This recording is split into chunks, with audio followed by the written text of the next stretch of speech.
Hello my sweet caramel, welcome back to my channel. Sorry friends, मैं कल आप लोग को स्टोरी नहीं दे पाई बिकॉज मुझे टॉन्सिल्स हो गए हैं, जिसकी वजह से मेरा आज भी गला ख़राब है। मैं बहुत मुश्किल से रिकॉर्ड कर पा रही हूँ। सॉरी, बिकॉज मेरे ईयर की अभी मेडिसिन चल रही है, तो वो इतनी स्ट्रॉन्ग मेडिसिन है जिससे मेरे थ्रो पे इफ़ेक्ट आ गया है। मैंने इस बारे में अपने डॉक्टर से बात करी तो उन्होंने साफ कहा कि आपके इतनी हैवी डोज की दवाइयाँ हैं जिसकी वजह से आपके किसी न किसी बॉडी पार्ट पे इफ़ेक्ट पड़ेगा ही पड़ेगा, जिससे मेरे थ्रो में प्रॉब्लम हो गई। मेरी कल बिल्कुल भी आवाज़ नहीं निकल रही थी, जिसकी वजह से मैं रिकॉर्ड नहीं कर पाई। Sorry again. और मैं कोशिश करूँगी कि मैं स्टोरी एवरी डे दे पाऊँ। जब मेरे प्रॉब्लम होते तभी इसके पोता, अदरवाइज़ मैं पूरी कोशिश करती हूँ एवरी डे स्टोरी देने की। तो प्लीज़ हो सके तो मुझे माफ़ कीजिएगा, और अगर बीच में वॉइस थोड़ी क्रैक हो तो उसके लिए भी I am extremely sorry.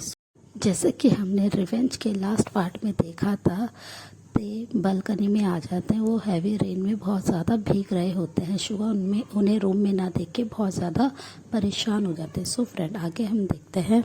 Suga जैसे ही रूम में एंटर करते हैं, ते को बेड पे ना देख के वो इधर उधर उन्हें सर्च करने लगते हैं एवरी रूम के कॉर्नर में, बट ते उन्हें नहीं मिलते हैं। उनकी सडनली नज़र अपने टेरेस बालकनी पे जाती है। वो जैसे ही वहाँ देखते हैं कि ते फ्लोर पे बैठे हुए हैं और वो बहुत ज़्यादा रो रहे हैं। शुगा भागते हुए उनके पास आते हैं और अपने लिटिल ब्रदर को टाइटली हग करते हुए उनसे बात करने लगते हैं और कहते हैं कि ते प्लीज़, तुम यहाँ पे क्या कर रहे हो? तुम जल्दी से फ्लोर से खड़े हो, इससे तुम्हारी तबीयत ख़राब हो जाएगी, तुम्हें ठंड लग जाएगी। पर ते बस उनसे रोए जा रहे होते हैं और उनसे अपनी क्रैकिंग वॉइस में कहते हैं, योंग आप कुकी के पास गए थे, मेरे कुकी ने क्या कहा? वो मेरे से शादी करने के लिए रेडी तो है ना? उन्होंने आपसे क्या बात करी? शुगा अपने लिटिल ब्रदर की ये बात सुन के बहुत ज़्यादा हर्ट होते हैं और अपने हेड को नीचे कर लेते हैं। पर ते उनसे शेक करते हुए उनके शोल्डर से पकड़ते हैं और उनसे कहते हैं, प्लीज़ योंग आप ऐसे साइलेंट मत रहिए, प्लीज़ मुझे आंसर कीजिए। पर शुगा उनकी तरफ बिल्कुल भी देखना नहीं चाह रहे होते हैं। वो अपने लिटिल ब्रदर को ऐसे हर्ट होते हुए नहीं देख सकते हैं। वो उनसे कहते हैं, ते प्लीज़ तुम मेरी बात समझने की कोशिश करो, तुमसे जेके ने कभी प्यार ही नहीं किया था। ये सुनते ही ते के हैंड शुगा के शोल्डर से एकदम से नीचे गिर जाते हैं और वो गुस्से में अपने ह्योंग पे चिल्लाते हुए कहते हैं कि नहीं ह्योंग, आप झूठ कह रहे हैं, मेरे को कि ऐसा नहीं कर सकते। उन्होंने सिर्फ मुझसे प्यार किया है, वो मुझसे बहुत ज़्यादा प्यार करते हैं। आप ये सब झूठ कह रहे हैं, प्लीज़ ह्योंग आप कहिए कि आप झूठ कह रहे हैं। और वो ये कहते हैं, शुगा के कॉलर को होल्ड करते हैं और रोने लगते हैं ज़ोर ज़ोर से। अपने लिटिल ब्रदर को इतना ज़्यादा पेन में देख के शुगा को भी बहुत ज़्यादा हर्ट होता है और वो उन्हें टाइटली हग करते हैं, उनकी बैक को रब करते हैं और उनसे कहते हैं, प्लीज़ ते तुम समझने की कोशिश करो, तुमसे जेके कोई प्यार नहीं करता है। मैं उसके घर गया था पर उसने बात करने से मना कर दिया और उसने स्टिक वार्निंग में कहा है कि वो तुमसे कोई प्यार नहीं करता, वो बस तुमसे रिवेंज लेना चाहता था, वो मुझसे रिवेंज लेना चाहता था और इस वजह से उसने तुम्हें जस्ट यूज़ किया है। ये सुनने के बाद ते बहुत ज़्यादा हर्ट होते हैं और उन्हें अपने ह्योंग पे बहुत ज़्यादा गुस्सा आता है और वो कहते हैं, नहीं ह्योंग आप झूठ कह रहे हैं, मेरा कुकी कभी भी ऐसा नहीं कर सकते, वो किसी के रिवेंज के लिए मुझे यूज़ नहीं कर सकते। पर शुगा उन्हें समझाने लगते हैं और कहते हैं कि नहीं ते, तुम्हें जितना जल्दी हो सके सच्चाई को एक्सेप्ट करना होगा, तुमसे जेके कोई प्यार नहीं करता है। तो ते हार्शली अपने आंसू को वाइप करते हैं और वो कहते हैं कि रिवेंज, उन्होंने किस बात का आपसे रिवेंज लिया, प्लीज़ मुझे बताइए। शुगा उनसे कहते हैं, पहले तुम यहाँ से खड़े हो और मेरे साथ अंदर चलो। और वो ये कहकर उन्हें फोर्सफुली फ्लोर से खड़ा करते हैं और उन्हें अपने साथ अंदर लेके आते हैं और उन्हें काउच पे लेके आराम से बैठ जाते हैं। फिर वो एक शॉर्ट टॉवल लाते हैं और वो ते के हेयर को वाइप करने लगते हैं और उनके क्लोथ्स को कहते हैं कि ये तुम्हारे वेट क्लोथ्स है, इन्हें जाके चेंज करो, उसके बाद मैं तुम्हें सब बताता हूँ। पर ते कंटिन्यूसली रो रहे होते और कहते हैं, नहीं हो पहले आप मुझे बताइए। पर शुगा उन्हें इंसिस्ट करते हैं कि नहीं ते, इससे तुम्हें ठंड लग जाएगी और तुम्हारी तकलीफ़ बढ़ जाएगी, प्लीज़ तुम मेरी बात को समझो, पहले जाके अपने क्लोथ्स को चेंज करो, इससे तुम्हें अच्छा फील होगा।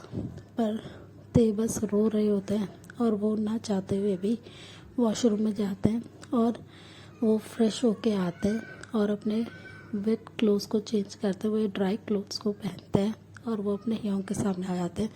जब तक शुगा ने अपने मेट से कहकर ते के लिए अच्छा सा सूप और एक कॉफ़ी मंगा ली थी जिससे ते को थोड़ा वार्म फील हो, पर जैसे कि ते कुछ भी खाने के लिए रेडी थे ही नहीं, पर शुगाओं ने अपने हैंड से सूप पिलाते हैं और फोर्स करते हैं कि तुम अपने बेबी के लिए खाओ। ये सुनकर ते को याद आता है कि फाइनली वो तो 1 वीक प्रेग्नेंट है, वो इन सब चीज़ों में कैसे भूल सकते हैं कि वो प्रेग्नेंट है, वो अपने बेबी को कैसे हर्ट कर सकते हैं।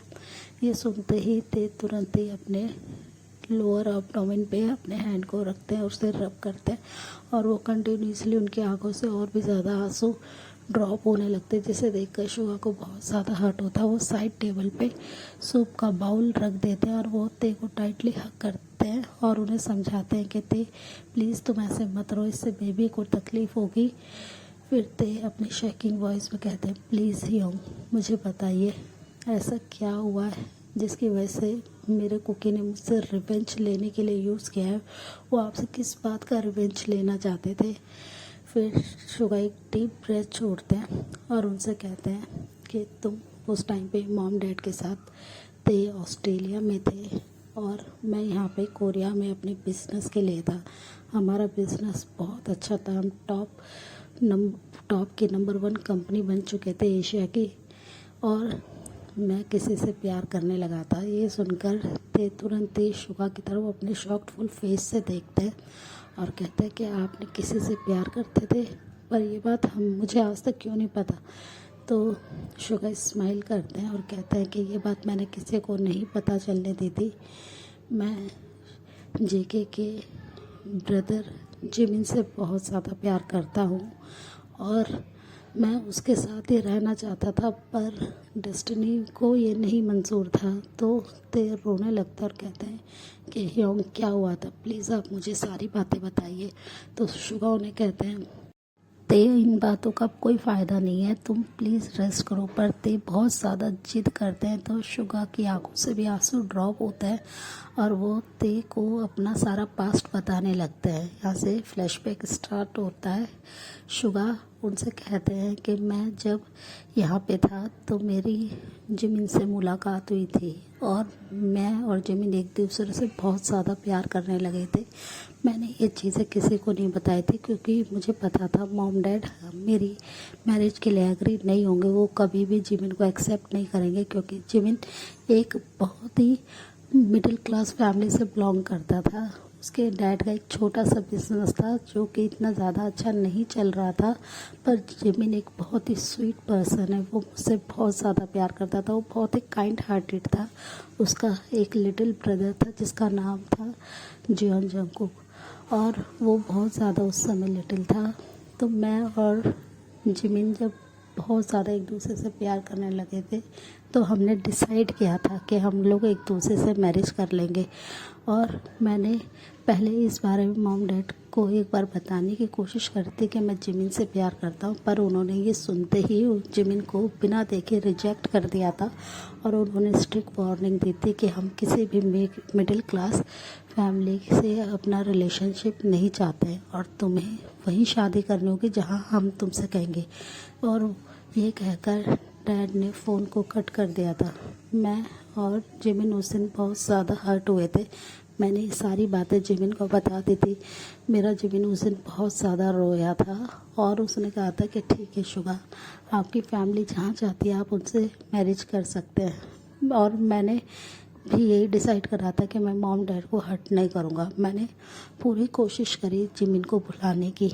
मैं जिमिन से 3 मंथ तक नहीं मिला, मैंने उससे कोई कांटेक्ट नहीं करा, पर मैं जिमिन को नहीं भुला पाया थे। मैं उससे बहुत ज़्यादा प्यार करता हूँ और मैंने फिर डिसाइड करा कि मैं किसी को भी बिना बताए बस जिमिन से सीक्रेटली मैरिज कर लूँगा। और जब मैं जिमिन से मिला तो मैंने जिमिन को भी बताया। मैंने जिमिन की कंडीशन देखी, वो भी मेरे बिना उतना ही परेशान था, उतना ही अकेला था जितना मैं था। मैं जिमिन से बहुत ज़्यादा प्यार करता हूँ थे और हमने डिसाइड किया कि हम मैरिज करेंगे। जिमिन की फैमिली रेडी थी शादी के लिए।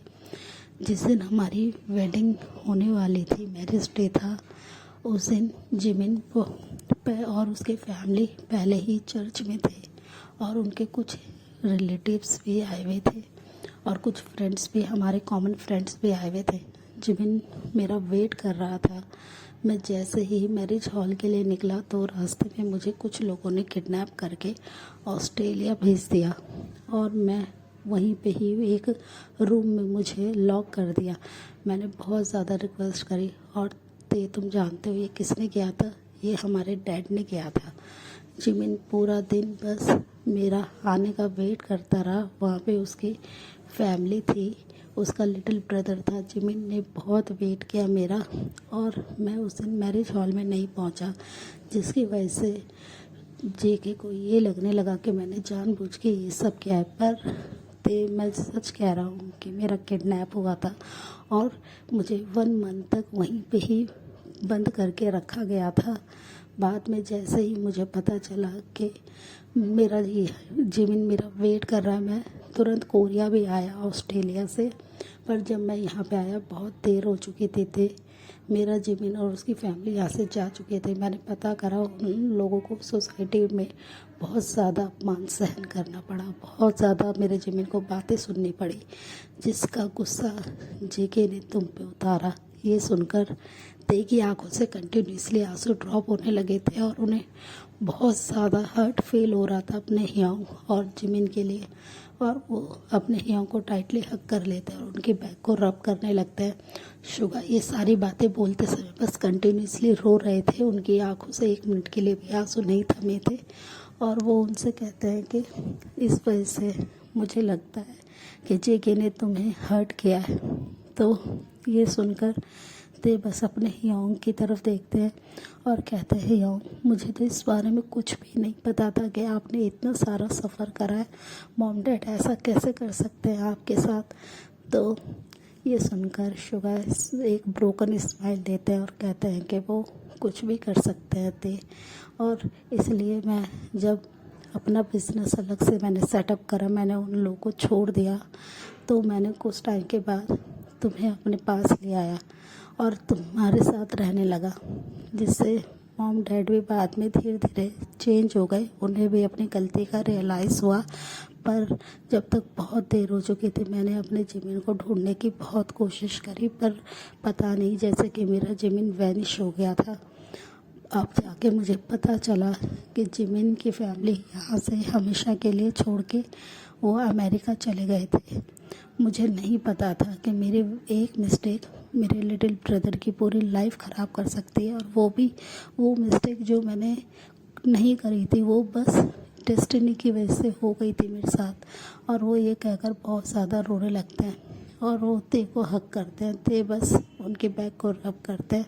वो दोनों ब्रदर उस दिन एक दूसरे को टाइटली हक करके बहुत ज़्यादा रोते हैं और ते फिर उनकी तरफ एक ब्रोकन स्माइल करते हैं, हक ब्रेक करते हैं और कहते हैं कि हियाओं अब आप अपने रूम में जाइए, आपको रेस्ट की ज़रूरत है, आपके भी क्लोथ्स भीग गए हैं, आप भी जाके चेंज कीजिए, नहीं तो आपको भी सर्दी हो जाएगी।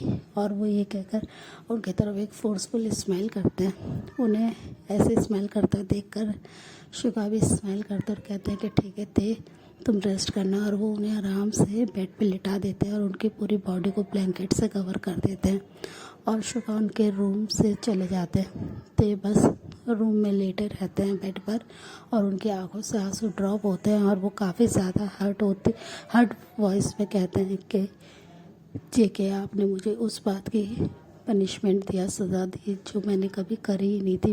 आप मेरे साथ ऐसा कैसे कर सकते हैं? सो फ्रेंड, इस पार्ट को हम यहीं एंड करते हैं। मिलते हैं नेक्स्ट पार्ट में। तब तक आप मेरी वीडियो को लाइक शेयर कीजिएगा और मेरे चैनल को प्लीज़ सब्सक्राइब कीजिएगा। Bye friend.